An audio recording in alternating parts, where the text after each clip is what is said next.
Voilà, de retour je suis.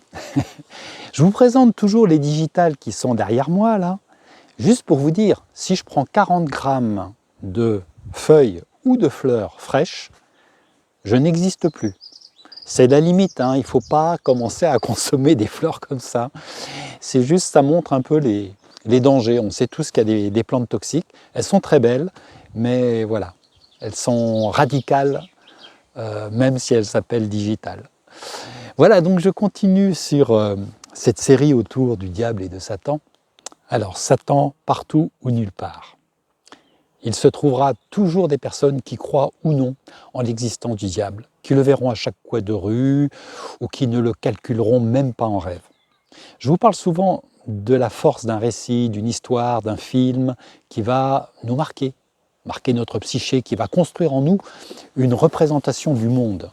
La Bible, à ce titre, fait partie, comme tous les récits légendaires et mythologiques, de cette construction intérieure. Alors ce qui importe, à mon sens, c'est de savoir si cette notion du diable m'aide dans ma vie de tous les jours ou non. Comment je l'intègre, comment je la conçois au quotidien. Est-ce que cela m'est utile ou non ? On peut se poser la question. Ce que je peux personnellement déduire, c'est qu'il y aurait une réalité qui se manifeste parfois par des phénomènes que je ne comprends pas toujours, mais qui est probablement en lien avec la puissance du psychisme d'une part, et d'autre part en lien avec des réalités énergétiques que nous ne connaissons pas, ou que trop peu, et que les textes nomment esprits mauvais, démons ou encore entités du bas astral.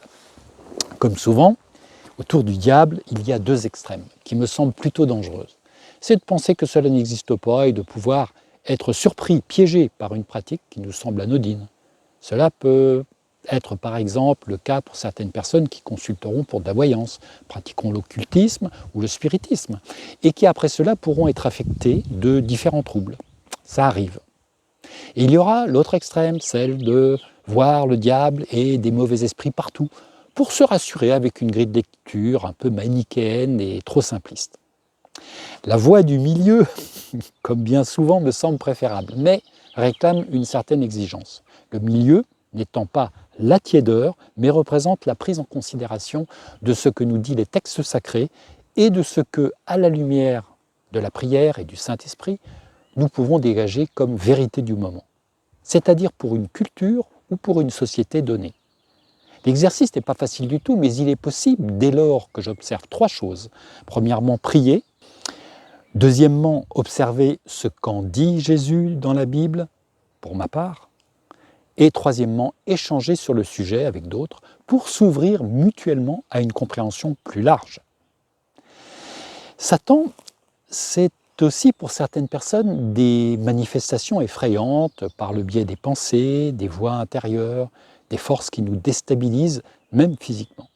Alors parfois, on parlera davantage de problèmes psychiatriques, comme la schizophrénie ou le dédoublement de la personnalité, mais certains cas atypiques autour de ces phénomènes interpellent tout de même.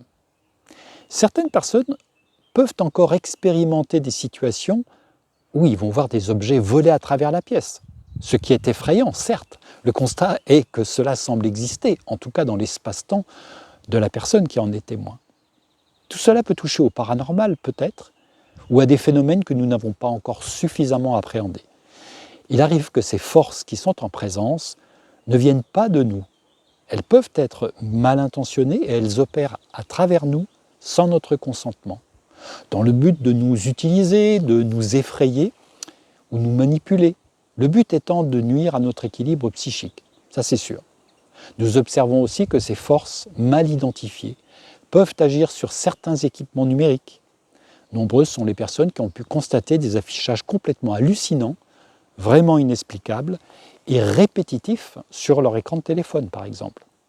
Une constante cependant, pour ces phénomènes, ils arrivent majoritairement dans des situations de forte tension émotionnelle. Alors voilà pour une présentation courte du diable, de ses manifestations et représentations. C'est un peu comme pour Dieu, il y aura toujours des personnes qui ne croiront pas du tout en son existence et d'autres qui penseront le voir partout. C'est ainsi. Le domaine du diable, conceptuellement et concrètement, c'est de faire dans la terreur, l'affligeant, l'effroyable.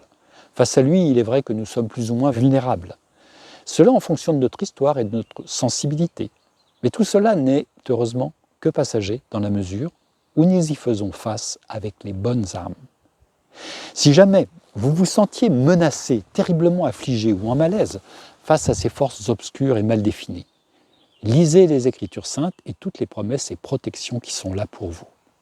Acceptez-les avec confiance, afin de vivre votre existence dans une paix certaine, délivrée de ce mal qui vous envahit peut-être, mais qui ne peut rien contre vous dans la mesure où vous vous placez sous la protection majeure du Christ vivant.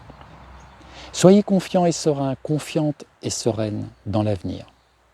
Comme il est dit dans l'Écriture, si Dieu est pour nous, qui sera contre nous?